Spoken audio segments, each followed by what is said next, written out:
Silent ہوتا ہے اور آہستہ آواز میں ہوتا ہے.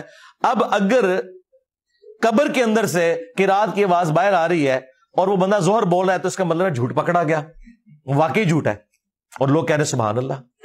یعنی کم از کم اسے مغرب عشاء کرتے, کم از کم جھوٹ تو طریقے سے سلیقے سے بولا کریں.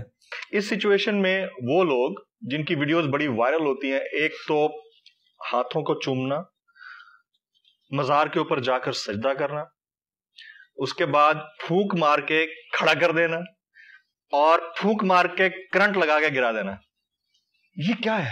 یہ وہی ہے جو ڈیوڈ کاپر فیلڈ کرتا ہے, ایلوژن ہے. ہاں جی ظاہر ہے ان کے اپنے لوگ ہیں, یہ جو منہ سے بلیڈ نکال رہے ہیں اور جی جن پڑے ہوئے بندے کو اور وہ ٹھیک ہو جاتا ہے, یہ سب کے سب ایکٹر ہیں. مجھے بتائیں David Copperfield statue of Liberty اس نے غائب نہیں کیا, کیمرے کے اندر کیا ہے.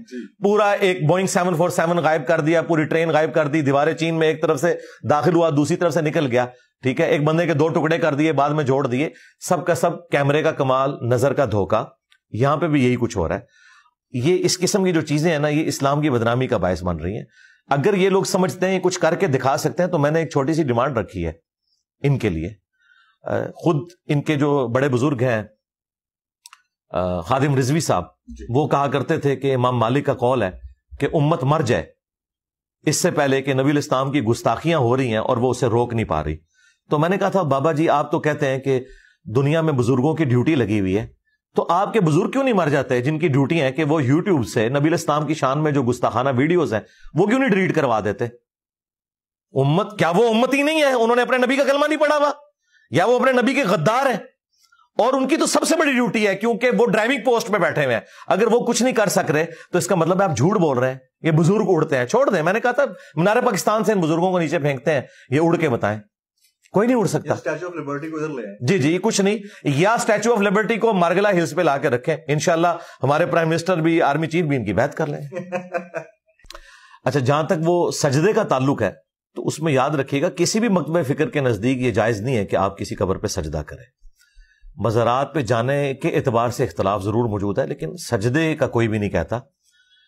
اب مزارات پہ جو جانے والے لوگ ہیں انہیں بھی یہ معلوم ہے کہ ہم نے اس صاحب مزار کے لیے دعا کرنی ہے, یا زیادہ سے زیادہ کوئی معاملہ تھا تو وسیلہ اور توسل کا تھا کہ اللہ تعالیٰ کے حضور ان کا وسیلہ پیش کیا جائے.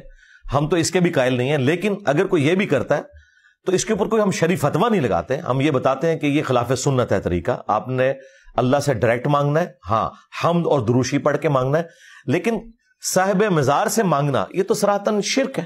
ایاک نعبد و ایاک نستعین کی وائلیشن ہے. بالکل قرآن و سنت اس کو سپورٹ نہیں کرتے. اسلام تو ہے ہی دین توحید ہے. تو یہ جہالت کی وجہ سے لوگوں نے کیا, اور یہ بڑی حیران کن بات ہے کہ ہم بت پرستی کے اعتبار سے جو سینسٹیو ایریا رکھتے تھے وہی کام ہم نے انڈائریکٹلی شروع کر دیے کہ انہوں نے مجسمے بنا کر پوجنا شروع کر دیا, ہم نے بزرگوں کو قبروں میں لٹا کر پوجنا شروع کر دیا. اگرچہ اللہ کا بندہ مانتے ہیں وہی کر رہے ہوتے ہیں, اور وہ سجدہ عبادت بھی نہیں کر رہے ہوتے, تعظیم ہی کر رہے ہوتے ہیں, لیکن بہرحال توحید کے اندر ایک رکھنا تو ڈال دیا. تو یہ پورے کا پورا سسٹم جو ہے یہ چندوں کی کلیکشن کا ایک ذریعہ ہے, کیونکہ اگر آپ مزار بناتے ہیں تو وہاں پھر چندے کلیکٹ ہونا شروع ہو جاتے ہیں.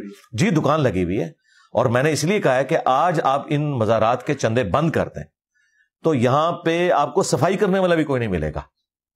جو لوگ کہتے ہیں نا کہ جی یہ بابے اپنی قبروں پہ لوگوں کو پال رہے ہیں, تو بھائی وہ تو بابا گرو نانک کے مزار کے اوپر بھی جا کے لوگ کھانا کھا رہے ہیں.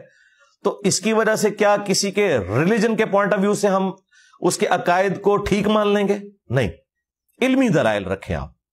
تو پبلک کا رش کوئی دلیل نہیں ہے.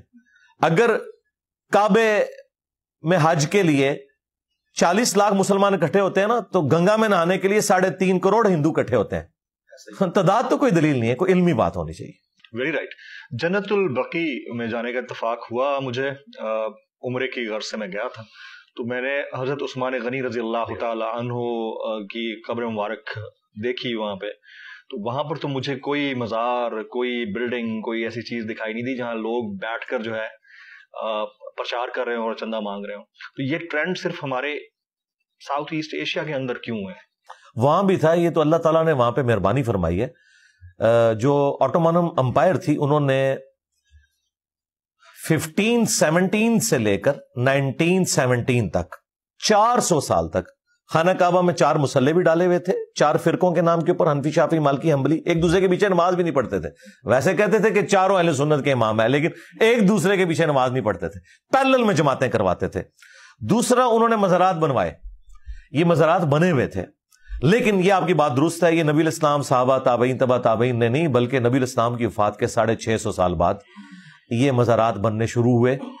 اور پھر جب سعودی حکومت آئی 1926 کے اندر، انہوں نے آ کے سارے مزارات گرائے اور انہوں نے سنت کے مطابق اسے بحال کیا. مسلم شریف میں واضح حدیث ہے، میں تمہیں منع کرتا ہوں قبروں کو پکا کرنے سے، قبروں پر بیٹھنے سے، مجاور بن کے بیٹھنا بھی اور ڈائریکٹ بیٹھنا بھی حرام ہے، اور قبروں پر عمارت بنانے سے.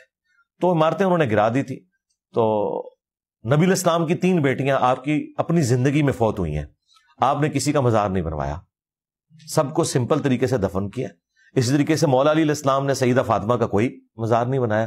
یہ بعد میں سارے سلسلے شروع ہیں. اور یہاں پہ تو یہ سارے سب کانٹیننٹ کی جو چیزیں ہیں، یہ ظاہر ہے حکمرانوں نے چونکہ صوفیاء کو ایک مقام دینا شروع کر دیا تھا، خود مزاروں پہ جا کے بیٹھتے تھے. جس طرح آپ کو پتہ ہے ہمارے ملک میں پڑھے لکھے وزیر اعظم بے نظیر بھٹو، نواز شریف، یہ جا کے وہ بابے درکے کے پاس بیٹھتے تھے جس کے کپڑے بھی پورے نہیں تھے، اور بے نظیر نے تو وہاں تک ایک سڑک بھی بنوا دی ہوئی تھی. خود بی بی صاحبہ شہید ہو گئی، اس کے بعد ان کا مزار بن چکا ہے، اب لوگ وہاں حاضری دیتے ہیں چڑھاوے. جی، اور ذوالفقار علی بھٹو صاحب، ان کا بھی. اچھا ذرا اب سودی بینکاری نظام کی طرف آتے ہیں. دیکھیں یہ بڑا امپورٹنٹ ہے، it's very sensitive as well. میرا اگر ایک کرنٹ اکاؤنٹ ہے، اس میں پیسہ پڑا ہوا ہے، اور جس طرح ہماری کرنسی ڈی ویلیو ہو رہی ہے اور کرنٹ اکاؤنٹ کے اندر پڑا ہوا پیسہ مزید کم ہو رہا ہے، isn't rightly so کہ وہ پیسا سیونگ اکاؤنٹ میں ہو، کم از کم وہ جو ڈیپریسیشن ہے وہ ڈیپریسیشن کاسٹ افیکٹو ہو، اور اس میں ہمارا پیسہ جو پڑا ہے تھوڑا سا پروفٹ مارجن کے ساتھ بڑھ جاتا ہے ایوری منتھ یا اینولی، کیونکہ وہ سسٹم نے ہمیں ایسا دیا ہے. اگر سسٹم نے نہ دیا ہوتا تو ہم جب اے ٹی ایم سے پیسے نکالنے جاتے ہیں تو اس کی بھی 10 سے 15 روپے فیس پرچی نکلنے کی بات آتی ہے، that is counted as an interest. تو اگر انٹرسٹ ہے ہی سسٹم کا حصہ تو ہم اس کو حرام کہہ سکتے ہیں؟ سب سے پہلے تو کلیئر کر لیں کہ جو اے ٹی ایم کے چارجز ہیں وہ انٹرسٹ نہیں ہے، وہ سروس چارجز ہیں. اے ٹی ایم کی بجائے وہاں کلرک بیٹھا ہوتا اور آپ اس کی خدمات حاصل کرتے ہیں تو آپ نے اس کے سروس چارجز تو دینے تھے، لہذا وہ انٹرسٹ نہیں ہے. انٹرسٹ کی بیسک ڈیفینیشن ہے پیسے کے بدلے پیسہ. جب سروسز انوالو ہو جائے یا کموڈٹی انوالو ہو جائے پھر سود والا معاملہ ختم ہو جاتا ہے، آپ اس کو پھر ربا نہیں کہیں گے. اب یہ جو پیسہ ڈی ویلیو ہونے والا مسئلہ ہے، تو یہ مسئلہ بھی تو تھرڈ ورلڈ کنٹریز کا ہے نا، یورپ امریکہ کا نہیں ہے. اچھا، کتنی حیران کن بات ہے کہ ہمارے جو واعظین ہیں وہ حکمرانوں کو خوش کرنے کے لیے کہ کہیں کسی کے اندر کوئی تڑپ نہ پیدا ہو جائے سسٹم کو چینج کرنے کی، وہ ہمیں میٹھی نیند سلا دیتے ہیں یہ کہہ کے کہ آپ کو گناہوں کی سزا مل رہی ہے، یہ قیامت کی نشانی ہے. یار قیامت کی ساری نشانیاں پاکستان میں پوری ہونی ہیں، یورپ امریکہ تو اوپر جا رہا ہے، وہاں تو قیامت کی کوئی نشانی پوری نہیں ہو رہی. یہ سب کے سب ڈرامہ بازی ہے. یہ ہمیشہ سے یہ علماء سو حکمرانوں کو اس طرح کی فیول کرتے رہتے ہیں، ان کو اٹھاتے رہتے ہیں تاکہ عوام جو ہے نا وہ میٹھی نیند سوئی رہے. اس کا سولوشن کیا ہے؟ سولوشن یہ ہے کہ یہ جو انٹرسٹ ریٹ اس وقت تقریباً 22% تک جا چکا ہے. ہاں جی، میں سمجھتا ہوں یہ بھی ابھی کام ہے کمپنسیشن کے پوائنٹ آف ویو سے دیکھا جائے، کیونکہ 2.5% تو آپ نے زکات نکالنی ہے سال کی، سر وہ بھی نکالنی ہے، اوپر سے جو ڈیپریسیشن ہے وہ سارا کچھ. اچھا، اس کا پھر بہتر سولوشن یہ ہے کہ آپ گولڈ رکھیں اپنے پاس. ہاں، گولڈ رکھا جائے، ڈالرز رکھے جائیں. گولڈ 1 سال کے اندر ڈبل ہو چکا ہے. دنیا کا کوئی کاروبار آپ کو یہ پروفٹ نہیں دے سکتا کہ آپ کے پاس اگر پچھلے سال 1 ملین تھا اور وہ 2 ملین بن جائے. گولڈ تو کر رہا ہے اور حلال بھی ہے. وہ آپ کو زکات والا معاملہ بھی اس میں سے ریزالو ہو جائے گا، ڈی ویلیو